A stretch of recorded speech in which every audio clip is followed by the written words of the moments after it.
This is americasdemocrats.org, the weekly netcast for stand-up Democrats. I'm your host, Jim Cuddy. Some tough words for progressives from former Congressman Barney Frank. Don't just march, start doing the dirty work of getting Democrats elected. Regular commentator Fred Rotondaro says the Trans-Pacific Partnership Trade Agreement is doomed. And Bill Press talks with Sister Simone Campbell about the Pope's upcoming encyclical on climate change. Are you tired of Tea Party Republicans and Rush Limbaugh dominating the airwaves? Do you want the facts you won't get on Fox or even on CNN? Then stay tuned. Our sponsor, 21st Century Democrats, works hard to get everyday Democrats involved in returning our party to its roots and to success at the ballot box. Sit back and listen, then stand up and fight. And follow 21st Century Democrats on Facebook for all the latest progressive news. We're glad you can join us.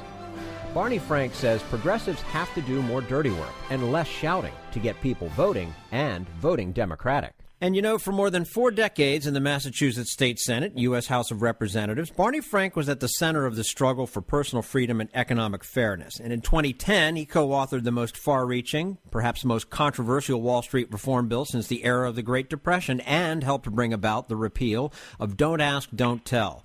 Now, of course, retired from Congress, he has written an autobiography called Frank, My Life in Politics from the Great Society to Same-Sex Marriage. Barney Frank, thanks very much for joining us today on americasdemocrats.org.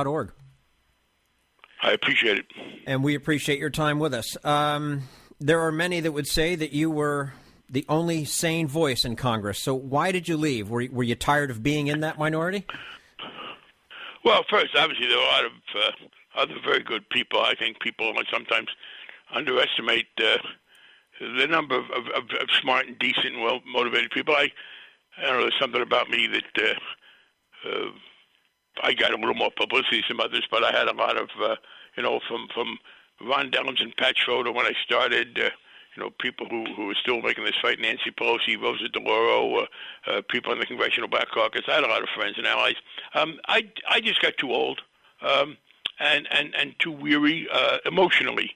I realized I was thinking of running for one more term.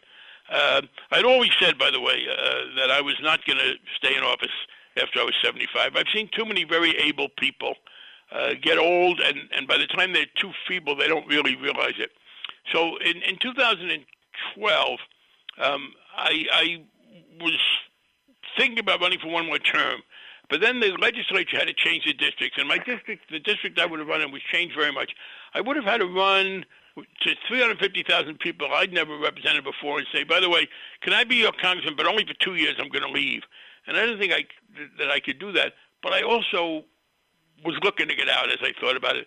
I'd gotten to the point where I flinched when the phone rang. I mean, I was just emotionally drained. And it's a great job being a member of Congress, but only if you think it's a great job. If you're doing it because you think you're obligated, you're not going to be very good at it. Mm-hmm. There's too much that involves personal choices and your emotional commitment, and I couldn't do that anymore. What have you learned after a lifetime in elective politics, and what advice would you give to young people who want to make a difference? Should they stay out of Washington maybe and work in the community instead, or? No, one is there's one piece of professional sort of academic advice. Take a lot of economics, including maybe counter to what you think you'd like, accounting. Particularly, there's so much. I know people talk about things like a lawyer. I'm a lawyer. I don't think there's a distinctive legal means of thinking, but economic thinking is very important. And understanding economics, you've got to understand it to fight against some who will use it as a kind of a reactionary tool. I think that's how we turned around what had been a kind of an economist consensus against or in favor of unrestricted trade and against the minimum wage law. Secondly, getting involved in the political process is very important. I understand the appeal of demonstrating and marching, but it doesn't work as well. The fact is, yes, the African-American community did a lot of marching and demonstrating, mainly because they wanted to get the right to vote. And the right to vote wins. Look, there's been this frustration for me that when people on the left get angry, they tend to march and demonstrate. When people on the right get angry, they vote, they register. And voting beats marching. I mean, I'll just take two examples, the Tea Party and Occupy. I didn't agree with everything that Occupy said. I thought some of their economics were a little unrefined. But I certainly agreed with the thrust of what they were saying, and on most public policy issues, I agreed with them. The Tea Party, on the other hand, I completely disagreed with. And I am therefore very sad that the Tea Party has been much more effective than Occupy, because they got involved and took over the Republican Party. And you know, the fact is, while they may be more fun, drum circles don't do as much as getting people registered and voting. Mm-hmm. Now, despite your long record of progressive activism, you also were noted as a very good legislative tactician who got stuff done. Are there too many progressives who just won't do the dirty work and compromise? I mean, is that the problem in Congress right now? There has been some of that. There's been some of that. Look, one of the things, and this again was a frustration, I learned the rules of the House of Representatives, and I would get very unhappy when some of my liberal friends would, you know, frankly come up to me and say, I want to do this and that, and ask me the most basic questions. But it's also somewhat pressure from the left. The culture of the left and the culture of the right politically have been somewhat different. Interestingly, the right has kind of been almost hyper-patriotic. They're always clear that America, there's nothing wrong with our political system, the problem of the policies, which gives them the incentive to get in there and try to elect people. A number of people on the left are critical of the system. That's entirely legitimate intellectually. There are things about our structural system that should be changed. But the fact is that it's one thing to think it should be changed. It's another to fail to do what you can until you can get those changes. And, yeah, I think the left has been too attracted, some people, to kind of demonstration politics and not enough to the kind of more boring but more effective, get your people registered, get them to vote, and once they're registered to vote, lobby those members of Congress, stay on top of them. And then there is also this question of, well, do you accept less than the best? And there are times when a compromise isn't good enough. When Bill Clinton tried to sell Don't Ask, Don't Tell as a compromise, we rejected it. I didn't think it did nearly enough. There were compromises that could have significantly improved the situation for gay people in the military. We didn't get it. But I guess I wish people would look more, for instance, in the LGBT movement, at the African-American movement. Martin Luther King was a very clever political strategist as well as being a saint. I mean, the two should go together. And people have said now, for example, in the gay movement, well, we need just one big civil rights bill. Let's get it all done. Well, the African-American community never did that. We had the Civil Rights Act of 1964, followed by the Voting Rights Act of 1965, followed by the Housing Discrimination Act of 1968. People should read biographies of Martin Luther King. It's move somewhat here, go a little further. That's, I think, the model. It doesn't mean you don't want to do the best you can, but you start out by looking at what, and I guess this is one point that people sometimes ignore. There are unfair things in our society. There are institutional problems. There are bad policies. None of them were there by accident. The very fact that they exist means that they represent strong political interests. And if you want to get rid of them, as I often do, you have to begin by understanding what their strengths are and then go after those strengths. Rhetoric alone, proving your case to the people who already agree with you, doesn't change them. So, yeah, I think you have to get into this situation, see what those strengths are, and then begin to plan strategies for undermining them. You recently had some very harsh comments about the television show House of Cards and how it leads to people voting even less than they do now. Can you elaborate on that a little bit?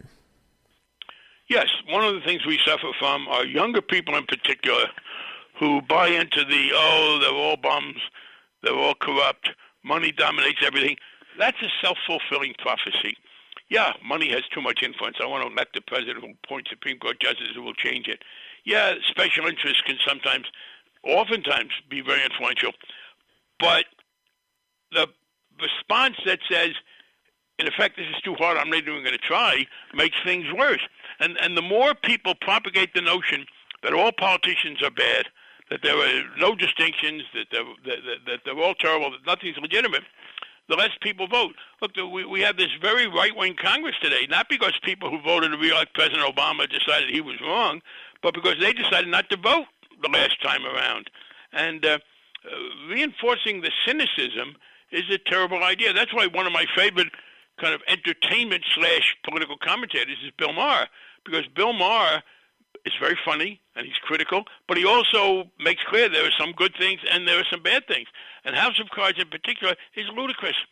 It does not resemble reality in the slightest, and it gives people a bad impression, not just in America, by the way. I was recently reading an article about a particular foreign country where the newspapers were documenting how badly governed it is, how corrupt it is financially, how abusive it is in terms of repressing human rights. And it turns out that a good friend of mine had been the ambassador to that country. And he told me a couple months ago that he had been instructed by the State Department to tell the president of the country that we were really upset with the way he was governing. And his answer was, "Oh, don't talk to me about that. I know how things are in your country. I watch House of Cards." I mean, it portrays itself as reality. Look, people have the right, obviously, to say whatever they want. And if purely scientific entertainment, purely entertainment, like science fiction, that's okay. But House of Cards misrepresents itself as a representation of reality, and to the extent that people believe that, it discourages them from voting. You know, in the 24/7 news cycle and on some certain cable channels, that doesn't help either because it's along the same lines of not being reality. Absolutely. Nothing good ever happens. Yeah. Absolutely right. That's one of the things, for instance, in my book, I begin by talking about how the federal government intervened with two laws, one regarding the industry that makes house paint, the other regarding gasoline. In both cases, we banned lead. Not we. I wasn't in Congress at the time. The federal government, contrary to the free market, don't regulate, take a light touch, stepped in and said, you shall not have lead in the paint that's going to go on the walls of buildings, and you can't have lead in gasoline.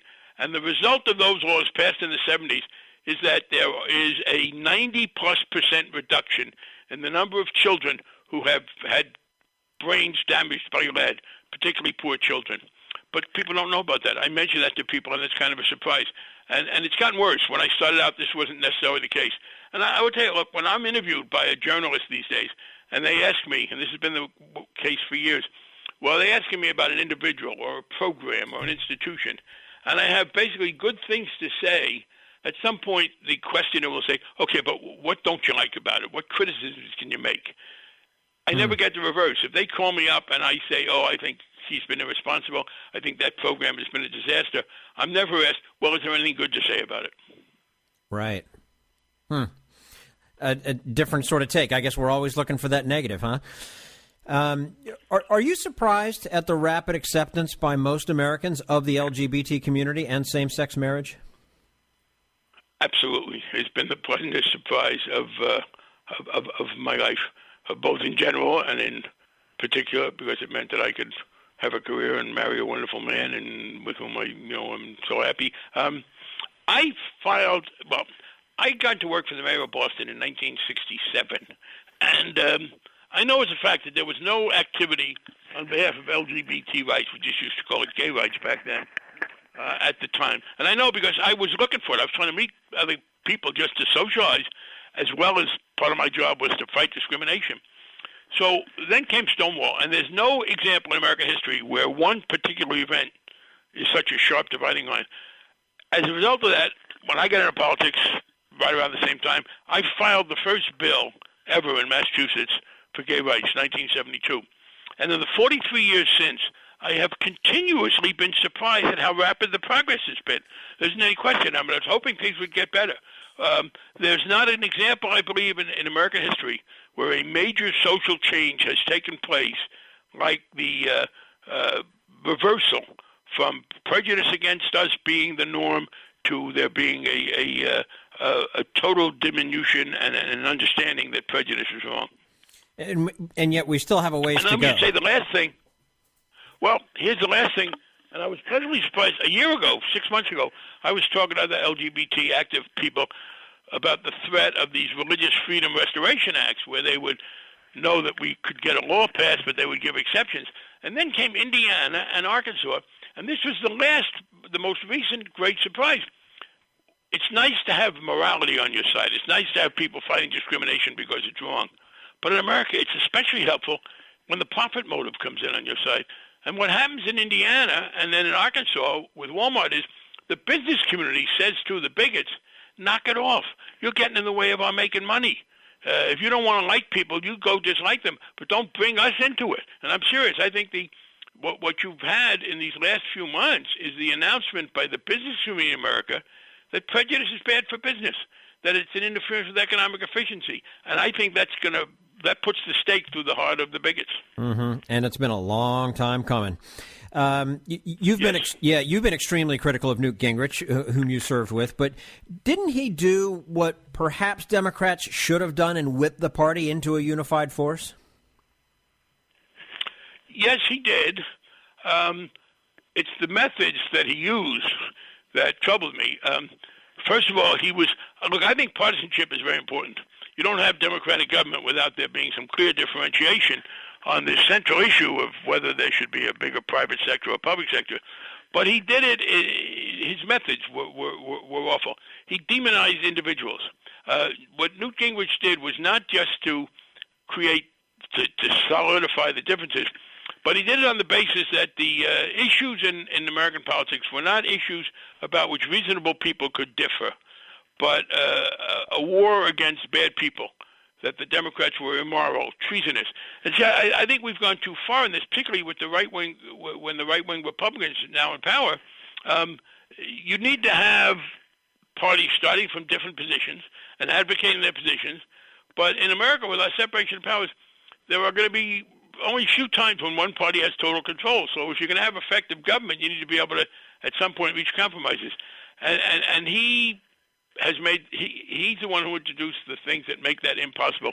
Because, as I said, he disagreed explicitly with the notion that we had differences between people of goodwill. And it's just been introduced viciousness as a political tactic. And he was also terribly unfair to individuals. Part of this pattern was to trash individual reputations, and that's never good. And lastly, what do you wish Republicans would understand that they don't? That there is a need for a public sector to do things that the private sector will not get done, that a society needs. Republicans used to understand that. Even Bob Dole understood that. Reagan claimed he didn't understand it, but even he wasn't that extreme. Look, what you need is recognition that you need a public sector and a private sector. And the Democrats will be for a broader role for the public sector, the Republicans for the private sector. But in these past few years with the Tea Party, for the first time, since the days of Calvin Coolidge and Herbert Hoover, you have a Republican Party that does not think that the government has any positive role to play.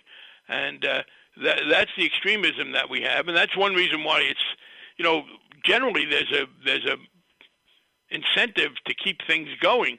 These people genuinely seem to believe that government does more harm than good. That is dead wrong. That theory in itself is a tremendous social harm.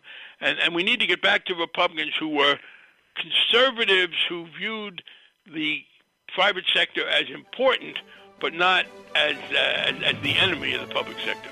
Very good. Barney Frank, the autobiography called Frank, My Life in Politics, From the Great Society to Same-Sex Marriage. Thank you very much for your time with us today on americasdemocrats.org. I appreciate it. Been a good talk. Thank you. And this is americasdemocrats.org, the weekly netcast for stand-up Democrats.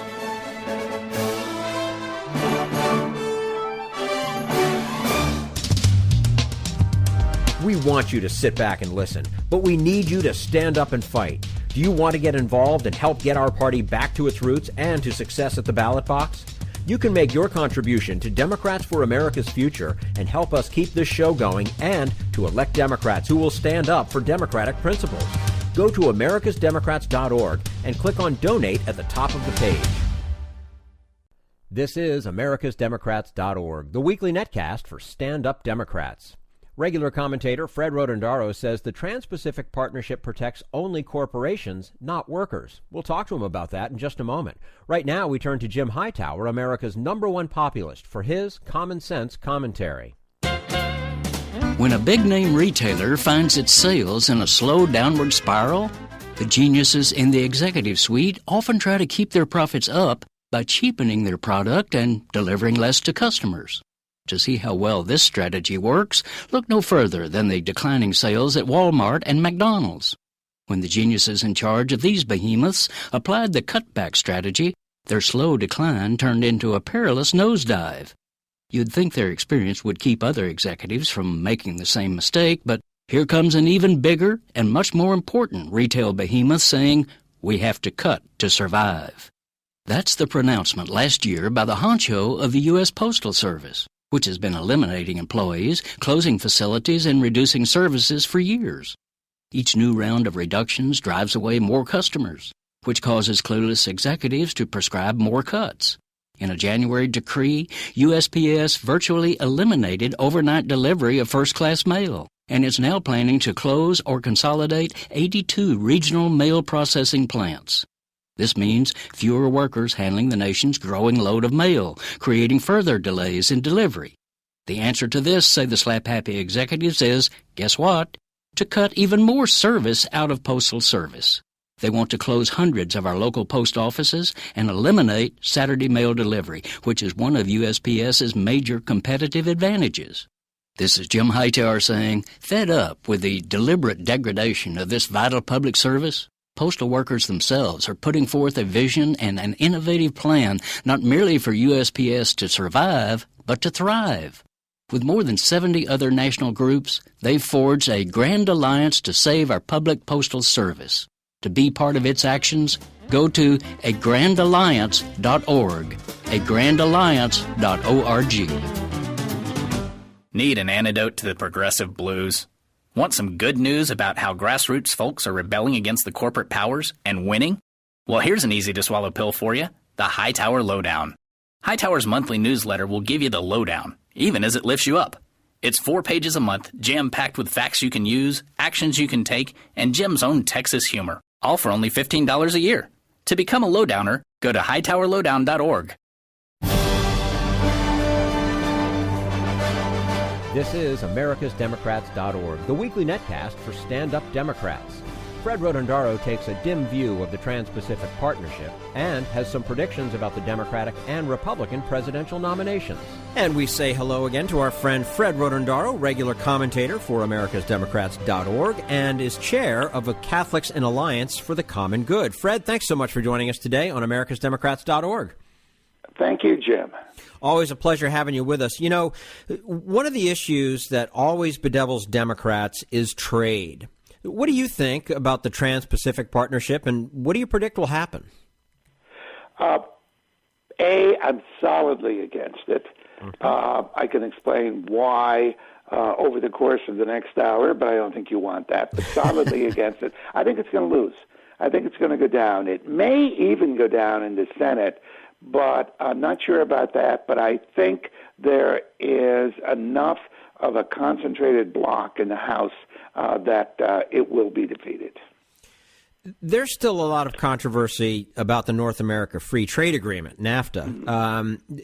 There have been some job losses in old manufacturing industries, but a tremendous increase in trade with Mexico and Canada that has supported other jobs. So I don't know if you call that a direct trade-off or not, but is there a winning argument anywhere on the spectrum between free trade and protectionism? Yeah, I really think there is.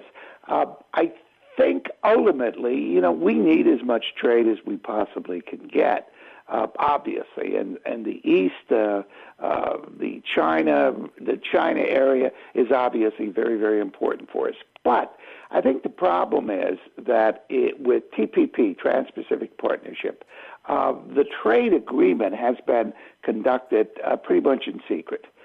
Corporate representatives have been about 91% of the people negotiating the trade deal. Worker representatives have been in the minority. It's been conducted in secret to the point where congressional representatives weren't even given a copy of what was going on. They could go in, they could read what was being worked out. They could not take technical aids. They could not even go out and talk about what they read. And then, and you've got to remember that when you talk about fast track, basically what this means is, okay, we've worked out a deal. The White House has worked out a deal. Corporate interests have worked out a deal. Here's the deal. Look at it, discuss it, but you got to vote it up or down. You can't add any amendments. So you're getting this at the end of the deal. You're getting this at the end of the agreement. So you've got a congressman, a senator, being told you can't add anything, you can't detract anything. You got to vote one way or another. To me, that is virtually un-American. To me, I really wonder if it's not anti-constitution, separation of powers. How did this happen with this agreement? I mean, what are the major differences between NAFTA and the TPP? Well, NAFTA and some of the other agreements have been conducted in somewhat of the same way. But basically now what you've got is trade agreements on steroids. It's more of the same. And to my point of view, as someone who has a particular interest in worker pay, in worker job security, you've got the United States with 35 to 40 years of stagnant pay for American workers. You've got a trade agreement that had virtually no representation, as I just noticed, from unions or from worker representatives. So what I am seeing, and what I think a lot of other people are seeing, is that corporate interests are covered. Something might go wrong with corporate interests. Well, they're going to be taken care of. But worker interests, no way. It's once again a case of let's take care of the multinationals.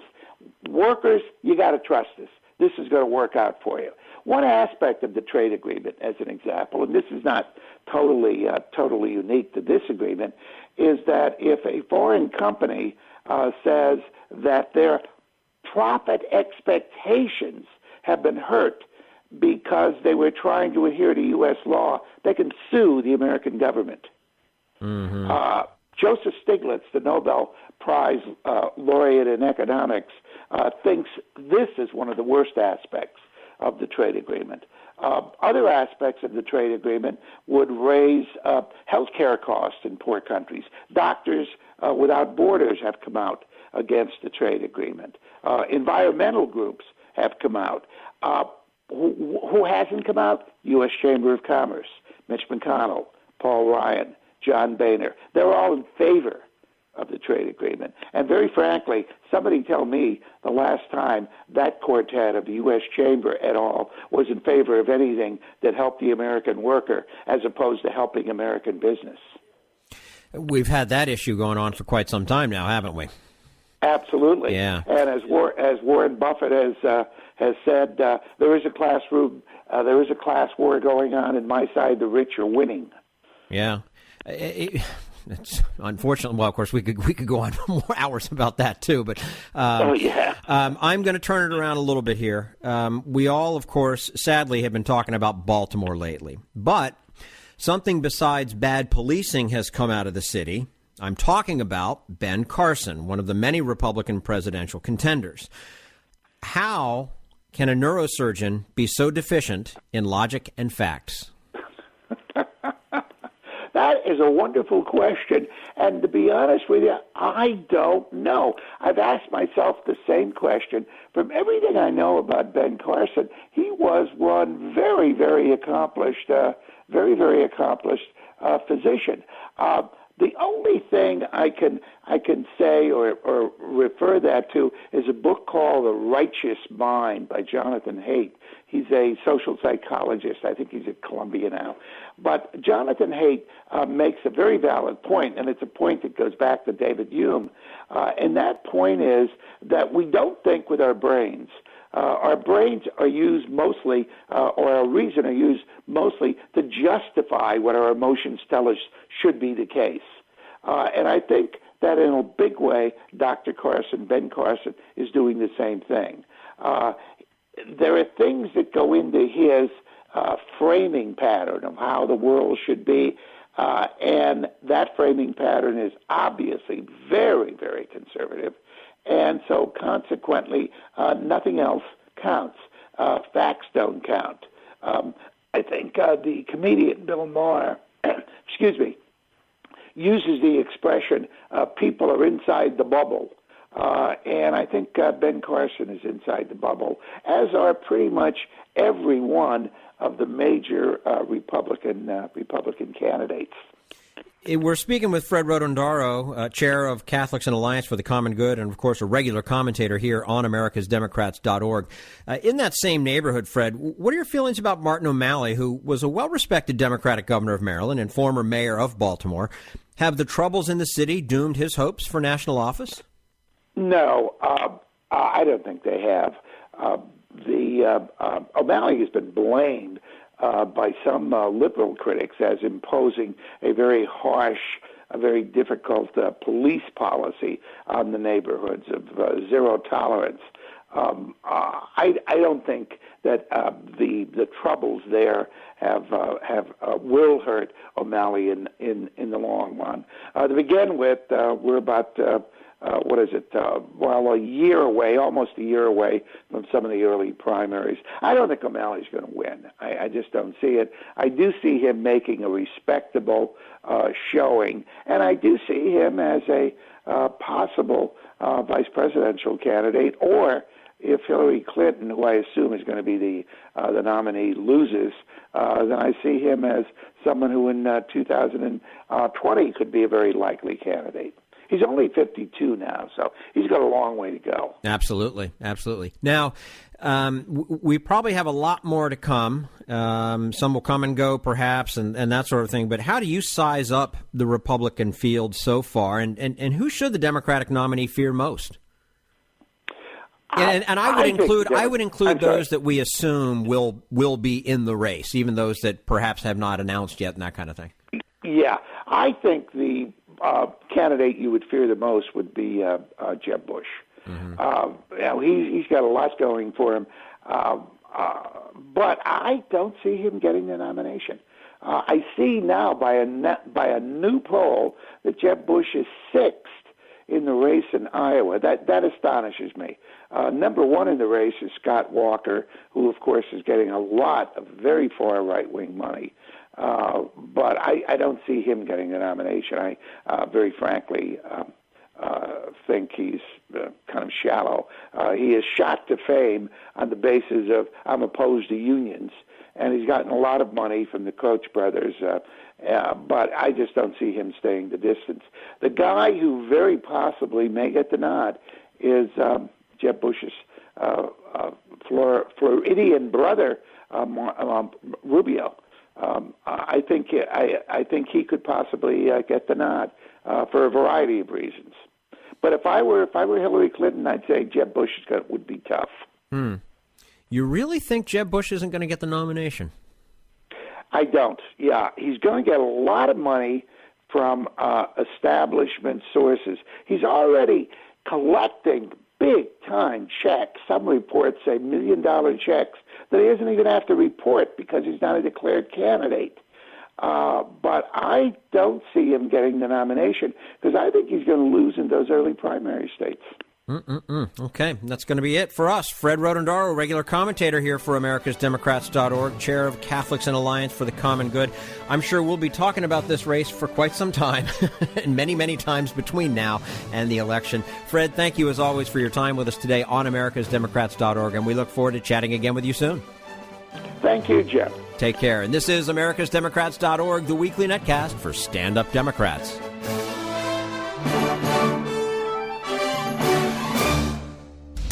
We want you to sit back and listen, but we need you to stand up and fight. Help get our party back to its roots and to success at the ballot box. Make your contribution to Democrats for America's Future to keep this show on the air and help elect stand-up Democrats. Go to americasdemocrats.org and click on Donate at the top of the page. This is americasdemocrats.org, the weekly netcast for stand-up Democrats. And now, Bill Press and his guest, Sister Simone Campbell. Speaking of doing the Lord's work, nobody does it better than Sister Simone Campbell, who is the head of executive director for a network, and we know her as the head of the Nuns on the Bus. Hello, Sister. It's great to see you again. Oh, great to be back. You are so busy. It's crazy. Even when you're not on the bus, you're busy with many, many different issues. What are you working on these days? I want to talk to you about the Pope and his visit and his encyclical coming up. Sure. What are the priorities now? A little segue here. Congressman Mark Bocan was talking about the Trade Promotion Authority. We're working hard on it. This is also something that Network is involved in. We're working really hard on that, trying to stop it, because there are two key issues. One is the fact it doesn't protect small rural economies and people in those economies. And what we know is undocumented migration happens because of trade agreements. That's why we had the kids on the border last summer. That's forced people off the land. And, Bill, that there are land grabs in these countries where there's not a tradition of having a paper deed. And so what corporations do, big multinational corporations do, is come in, pay a bit of money to the government, and come out with a deed and force people off their land. So this is wrong. It's the wrong way forward, and we're trying to make sure that small rural economies are protected. The other thing we're working really hard on... That's an issue, by the way, I haven't heard anybody else talk about, but a very real issue impacting very real people. People. And, this whole trade agreement is being argued that it's so good for the United States. Well, the fact is it's not, because it creates undocumented migration to our country, and then we refuse to fix our migration laws. So we have this problem that we refuse to address, so it only makes it worse for people. So we've got to make those changes. The other thing that we're working really hard on is the Earned Income Tax Credit and the Child Tax Credit, which the corporations are putting a lot of pressure right now, on these moving trains. Anything that's getting done is one of the deals that might be cut with trade is to get the renewable credits to corporations for things like, research and development, all the corporate giveaways, corporate welfare. Well, we're saying if you give away things to corporations, you got to at least take care of the people. So we're trying to make permanent their earned income tax credit. So those are our two big agendas right now.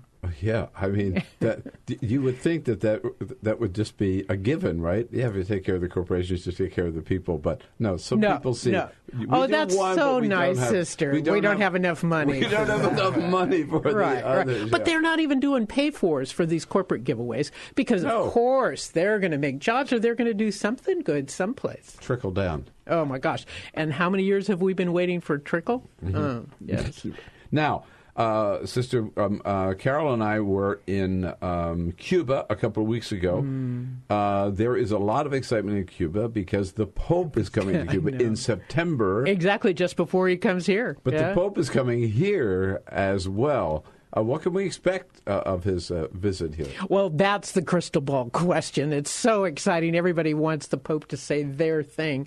But I really think what we're going to see is a continuation of his economic analysis as well as his integration of the economy with the environmental issues. And so that for the Pope, it's wonderful because he doesn't compartmentalize the way we do here in D.C. He sees it as a single fabric and says we're all in this together. We need to make a difference. And I really think he's going to speak strongly to that reality.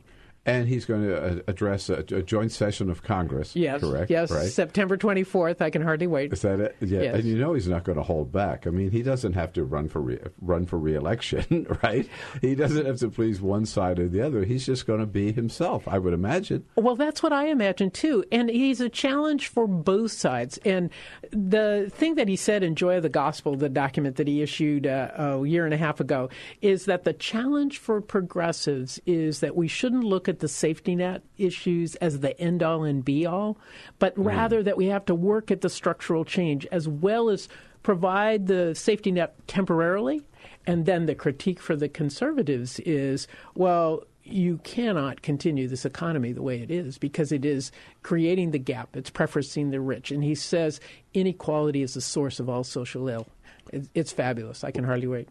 I look forward to hearing him in his address to the joint session of Congress on September 24th speak about climate change. We don't have to wait till then because a week from today, June 18, the Pope's encyclical on climate change is due to be released. And there have been a few little leaks along the way. We know for sure he sees this as an important issue, a moral issue, and climate change being real, and we have to do something about it. Absolutely. Right? And the other piece is that I don't know if all your listeners know is that he is a scientist. he has a master's in chemistry and was a chemist before he joined the Jesuits. So he's the first pope to really come at this both with a good understanding of the science as well as the spiritual reality that we've got to take care of this small blue planet of ours.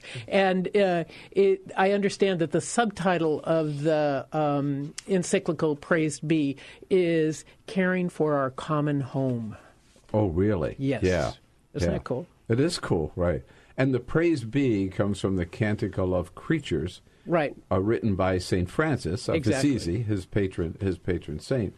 So this is going to shake it up with a lot of the Catholic bishops too, right? Who are not quite there yet. Oh, our poor bishops! They're trying. They're struggling, but I don't think they've really noticed that climate change is an issue, is a moral issue, and is a spiritual issue that they need to lead on. So I don't know that they're climate deniers so much as the politicians. That's more political sound bites. But yeah.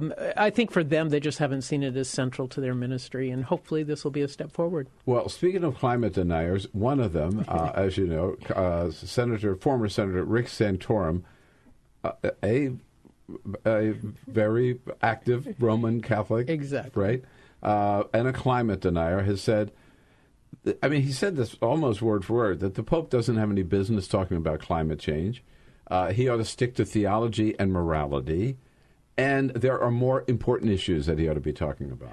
I know, as if the issue of climate wasn't a moral issue for what's happening in the earth. That was my response. There are more important issues. Name one. Exactly. Excuse me. The seas are rising, and you may lose part of Pennsylvania if you don't pay attention. So, but I think the other piece that he did say was that it should be left to scientists. And again, if he knew who the Pope was, perhaps he wouldn't have said that. So. Right. But so that we should stick to theology and morality.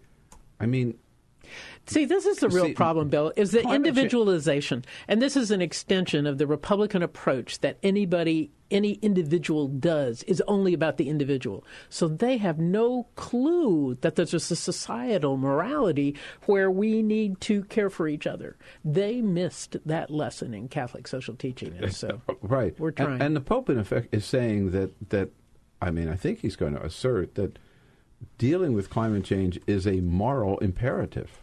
Well, yes, it's moral and it's common sense. I mean, it's really nice when the two go together like that. So. Isn't it, though? Yes. Yeah. The other thing I wonder, you point out whether Santorum knew that the Pope was a scientist or a chemist. I wonder whether Santorum, he must know that this is not the first time that popes have spoken out on important issues facing the world. Exactly. I mean Leo XIII in 1891 on the Industrial Revolution, Rerum Novarum, his letter that really spoke about the moral issues about organizing society and practices in industry. Those were moral issues that were probably as shocking for their time. Asserting the right of workers to form a union, right to organize, asserting the right of workers to get a living wage, which we still haven't achieved. We're in serious trouble in that in this country now. We're still talking minimum wage rather than living wage, right?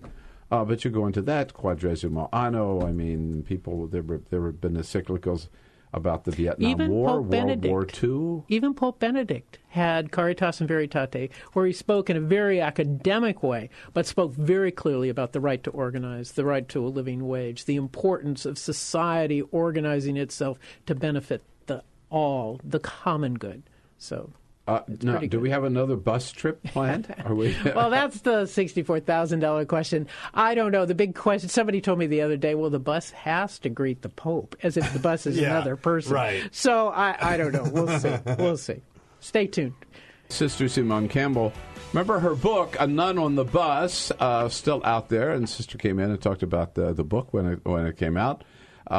She's the executive director for Network and the organizer of Nuns on the Bus. And you can follow them and provide any help that they need. I mean, it keeps... this is not a hugely funded corporate lobby. To say the least. To say the least, right? So seriously, networklobby.org. TPP.org is where you can find them online and provide any help that you can to this effort, either to get the bus moving again or just for their ongoing work. Sister, let's say hello to Tim out in Aurora, Illinois. Hi, Tim. Good morning. I just was excited to hear the Pope was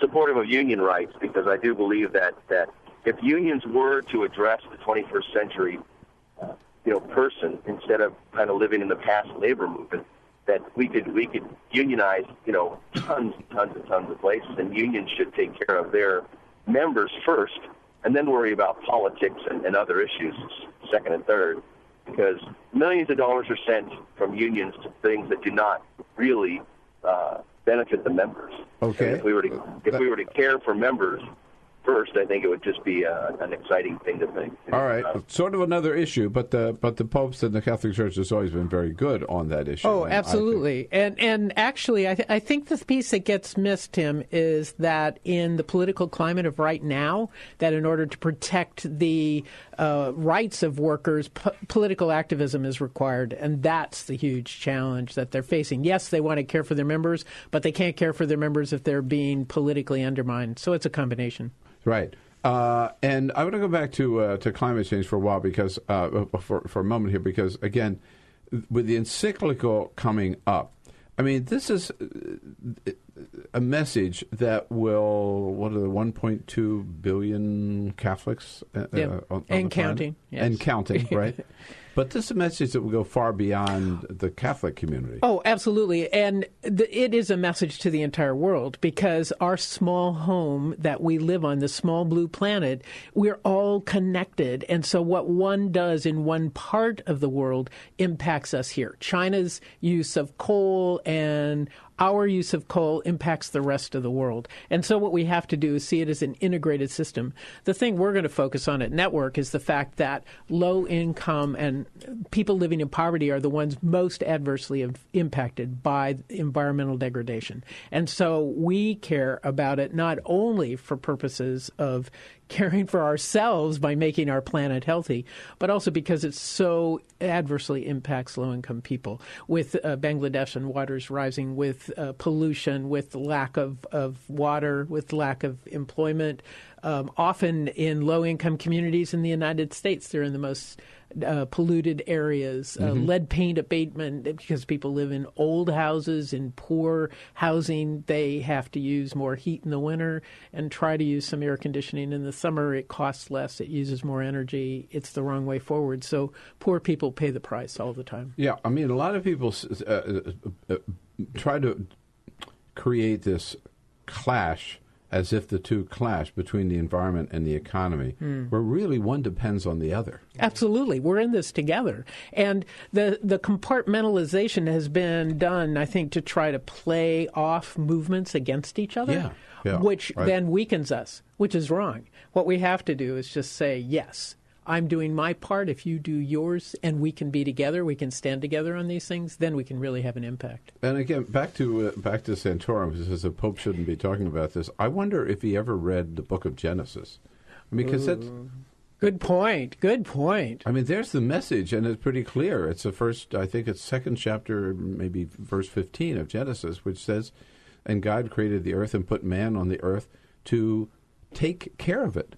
Right, it's right there. So, well, but Bill, what you have to know is some of the translations say to subdue the earth, and I think it's that approach that it's ours to suck everything out. One of the key teachings was, but if we do so, we do it at our peril. Absolutely, and the fact is, we have a responsibility not only for ourselves but for future generations. So it's not just all about us. It's about those who come after us. That's the message, and nobody delivers it better than Sister Simone Campbell. God, it's so good to see you. It's great to see you. Yeah, thanks. I want to get the bus rolling again. All right. A little gas money. And the vice president was out there in Iowa. He helped launch the last trip. He did. And with the vice president, we really have to keep his family in prayer. They're so sad with the death of Bo, his son. And so I think really being mindful of the humanity of the people that hold these important offices, they need care. Thank you so much for coming in, Sister. And don't forget, Network Lobby, networklobby.org is where you can keep up with the good work of the network and the Nuns on the Bus and Sister Simone Campbell day in and day out. We'll see you again soon. Good. Look forward to it. Thank you much. That's all for americasdemocrats.org. Thank you to all who made today's show possible. Barney Frank, Fred Rotondaro, and the entire Bill Press team. And thank you for listening. If you liked what you heard, please get involved in our efforts to keep this show going and to elect Democrats who are bringing the party back to its roots.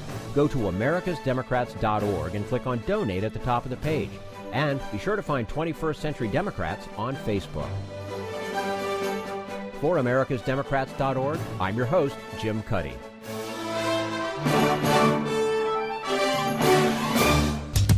We want you to sit back and listen, but we need you to stand up and fight. Join us, support the show, and help elect Democrats who will stand up for democratic principles with your contribution today. Go to americasdemocrats.org and click on Donate.